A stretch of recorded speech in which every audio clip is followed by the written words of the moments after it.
মিটিংয়ে ডাক পেয়েছে বিসিবি নিশ্চয়ই ভালো কোনো খবর নিয়েই ফিরছেন সবকিছু মিলে বাংলাদেশকে মানে বাংলাদেশের বিরুদ্ধে আসলে অনেক ধরনের স্যাংশন আসতে পারে সেটা যেন না আসে ক্ষতিপূরণের কথা শুনছি মানে কোনো ধরনের ব্যাড ইম্প্যাক্ট যেন এই ঘটনার ভবিষ্যতে না পড়ে সেটা নিশ্চয়ই চেয়ে এসছেন সেটা আমরা প্রত্যাশা করতেই পারি কারণ যেভাবে তিনি আসলে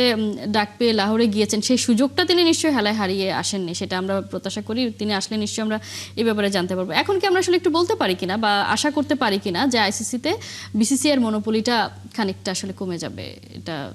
ধারণা করা যায় এই মুহূর্তে সিচুয়েশন অফ কোর্স বলে যে পিসিবি কিছুটা দাপট তো দেখাচ্ছেই এবং ওভারঅল যদি আপনি চিন্তা করেন যে বাংলাদেশের কনটেক্সট থেকে যদি আমি বলি আপনি দেখবেন যে যেটা বলছিলাম যেভাবে পিসিবি থেকে সামাজিক যোগাযোগ মাধ্যমে ছবি দেওয়া হয়েছে আমরা কিন্তু এখান থেকে স্পেকুলেশন করে যাচ্ছি এবং বিসিবির পক্ষ থেকে কিন্তু জানানো হয়নি যে বুলবুল সাহেব লাহোরে গিয়েছেন বুলবুল সাহেব সেখানে একটা আইসিসি মিটিং অ্যাটেন্ড করবেন তার আগে মহসিন নাকভি সাহেবের সাথে ওনার একটা মিটিং রয়েছে আমাদেরকে এটা নানা জায়গায় ফোন দিয়ে খোঁজ খবর দিয়ে এবং আপনি যদি বিসিবি পরিচালকদের ফোন দেন বিসিবি পরিচালকরা বলবে যে ঠিক নিশ্চিত না হয়তো গিয়েছেন ফারুক আহমেদ নিজেই নাকি জানতেন না এক্স্যাক্টলি কোন একটা সবাই গিয়েছেন আমার কথা হচ্ছে যে ধরেন এখন বাংলাদেশ ক্রিকেট বোর্ডের যে সম্পর্ক গণমাধ্যমের সাথে রয়েছে এই সম্পর্ক দিনকে দিন কিন্তু খারাপ হচ্ছে আপনি প্রত্যেকটা জায়গায় দেখবেন আপনি বিসিবিতে এখন গণমাধ্যম চাইলেই ঢুকতে পারে না দেয়ার আর সার্টেন রুলস আপনাকে আপনার একটা সরকারি কাগজপত্র থাকতে হবে আপনাকে একটা প্রতিষ্ঠিত প্রতিষ্ঠান হতে হবে এছাড়া আপনি চাইলেই চট করে বিসিবিতে ঢুকতে পারবেন এটা নিয়ে বেশ জল ঘোলা হয়েছে সে তো গেল একটা ছবি তুললেও যে ওয়ার্ন এক্স্যাক্টলি সেই ছবির বিষয়টা আপনি দেখেন যে সেই ছবিটার পরে নিরাপত্তা বিভাগের প্রধান সেই ফটোগ্রাফারকে গণমাধ্যম কর্মীকে চিঠি দিয়ে সতর্ক করেছেন যে কেন এরকম ছবি তুলেছেন সেই ছবিকে ফারুক আহমেদ বলেছেন সেটা নাকি এআই দিয়ে বানানো ছবি আঙ্গুলটা নাকি বসানো হয়েছে সো আমার কাছে সবকিছু মনে হয় যে দিন শেষে সম্পর্কটা এতটা তিক্ত হয়ে গেছে সো সবকিছুর মধ্যে রাগ ঢাক রাখলে হবে কি যখন আপনি আমাকে কিছু বলবেন না এবং আমি সেটা অন্যান্য জায়গা থেকে খবর পাবো তখন আমি আমার মতো করে নিউজ কিন্তু ছাপিয়ে দেবো তখন আমি বলবো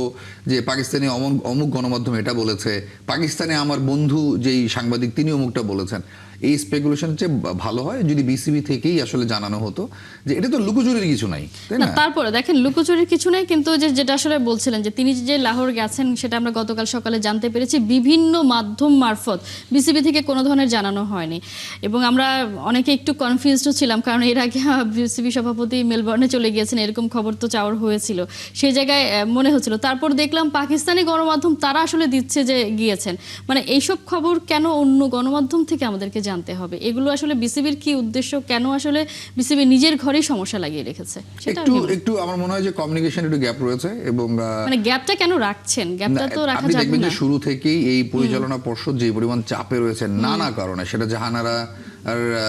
নারী হয়রানির ইস্যুতে হোক সেটা এম নাজমুল সাহেবের নানা রকমের অদ্ভুত বক্তব্যের কারণে হোক সেটা ফারুক আহমেদের এর আগে বিভিন্ন ব্যাংকের বিসিবির টাকা তিনি যে রেখেছেন সেই ইস্যুগুলো মানে এতগুলো ইস্যুজ রয়েছে এবং এই কিছুদিন আগে বুলবুল সাহেব যে মেলবোর্ন চলে যাচ্ছেন সেই ঘটনাকে কেন্দ্র করে যে নাটকটা হলো এবং সেটা নিয়ে সবকিছু মিলেই মানে এখন বিসিবি এবং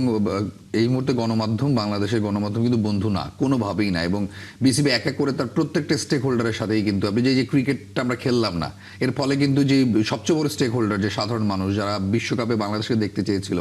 তারা কিন্তু বঞ্চিত হয়েছে সো এইখানে আপনি সাধারণ মানুষ ক্রিকেট ফ্যান্সদের সাথে আপনার একটা দূরত্ব তৈরি করেছেন আপনি গণমাধ্যমের সাথে নানা কারণে দূরত্ব তৈরি করছেন কিছু কিছু হলেই আপনি চিঠি পাঠিয়ে দিচ্ছেন কিছু হলেই আপনি বলছেন এটা করতে পারবেন না ওটা করতে পারবেন না সো আমার কাছে মনে হয় যে সেই জায়গাটা না করে কিছুটা স্বচ্ছতা রাখাটা কারণ আমির ইসলাম বুলবুল লাহোরে গিয়েছেন তিনি তো কোনো অপরাধ করেননি তিনি লাহোরে গিয়েছেন